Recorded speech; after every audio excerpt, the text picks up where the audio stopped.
T'est-il déjà arrivé, à la fin d'une journée bien remplie, d'avoir l'impression qu'il manque encore quelque chose?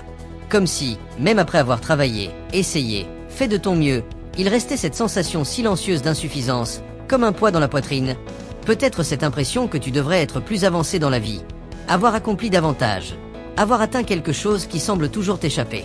Et lorsque tu ouvres ton téléphone, cette sensation s'intensifie.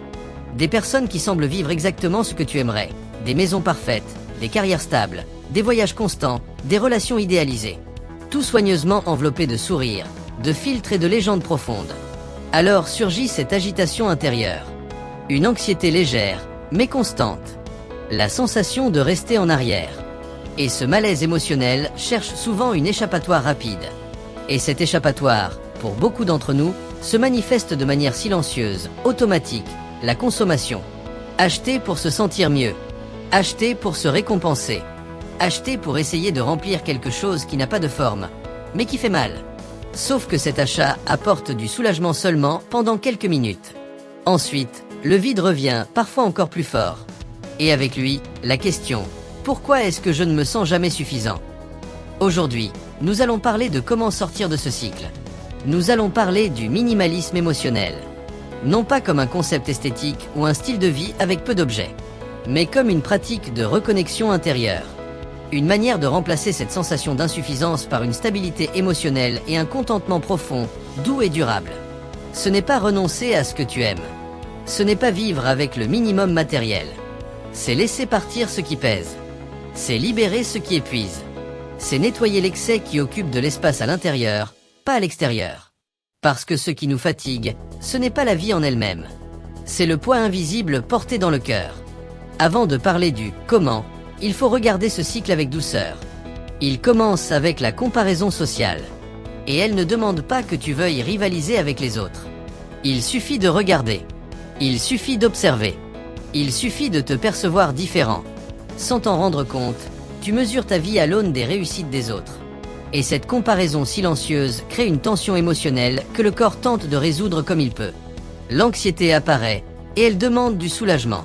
Le cerveau veut quelque chose de rapide, quelque chose qui apporte de la dopamine, quelque chose qui te donne l'impression d'avancer, d'appartenir, d'exister. Et l'achat semble remplir ce rôle. Mais il ne le soutient pas. Il masque. L'achat ne résout pas la douleur. Il ne fait que la repousser. Et lorsque l'effet disparaît, la sensation d'insuffisance revient encore plus forte.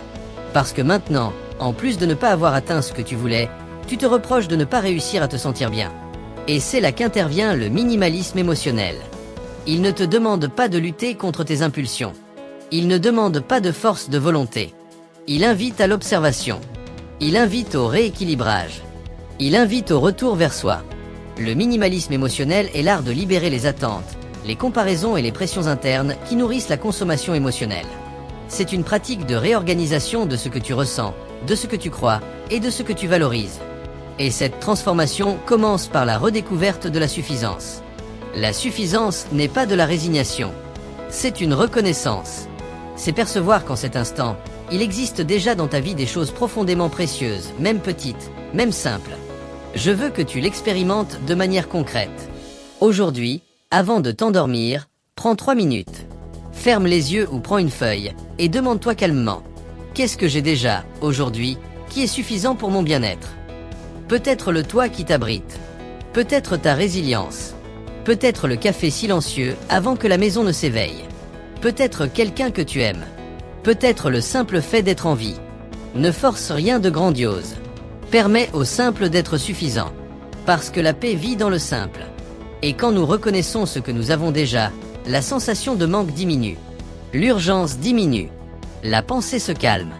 La vie s'adoucit. Mais reconnaître la suffisance n'est que la première étape. La deuxième pratique est essentielle pour briser le cycle de l'anxiété et de la consommation compulsive, la pause de 30 jours. La prochaine fois que tu ressentiras l'envie d'acheter quelque chose pour soulager un inconfort et tu reconnaîtras ce moment, respire. Arrête-toi. Pas besoin de lutter contre l'impulsion. Observe simplement. Note ce que tu veux acheter et la date d'aujourd'hui. Ne t'interdis rien. Accorde-toi simplement le droit d'attendre 30 jours. Si après 30 jours tu veux toujours cet objet, c'est peut-être quelque chose d'important.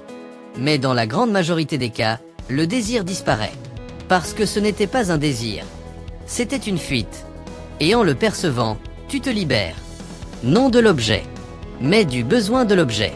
Et enfin, il y a le culte de la présence et du contentement. Et c'est là qu'intervient le journal de gratitude minimaliste. Chaque soir, avant de dormir, écris seulement 3 choses pour lesquelles tu es vraiment reconnaissant. 3 moments, 3 détails, 3 respirations. Peu importe la taille. Ce qui compte, c'est que ce soit vrai. Ce petit rituel réorganise ton attention. Il éduque ton regard. Il apprend à ton esprit à reconnaître la beauté là où auparavant il n'y avait que du bruit. Quand tu mets ces 3 pratiques ensemble, la réflexion de la suffisance, la pause consciente et la gratitude active, quelque chose de profond commence à se transformer en toi. La comparaison perd de sa force. L'anxiété diminue. La consommation cesse d'être une échappatoire. Et la paix commence à prendre place. Pas une paix exagérée, ni une euphorie artificielle. Mais une clarté tranquille. Une sensation douce d'être suffisamment. De ne rien avoir à prouver à personne.